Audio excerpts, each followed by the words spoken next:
dito, baha na baha dito sa kabundukan.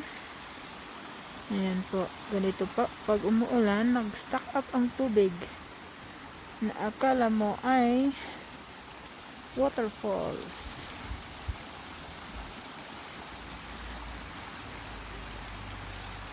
Ayan, alis na kami.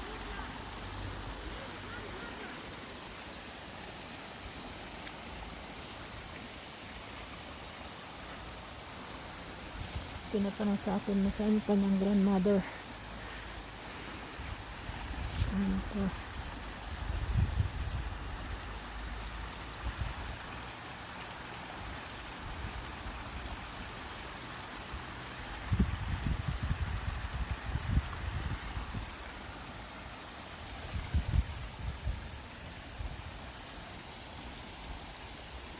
Baha ba yan guys? Baha.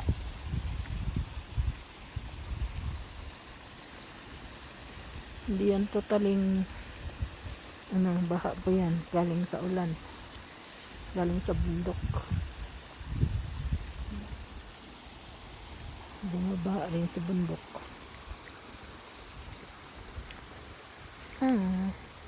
Off na nga.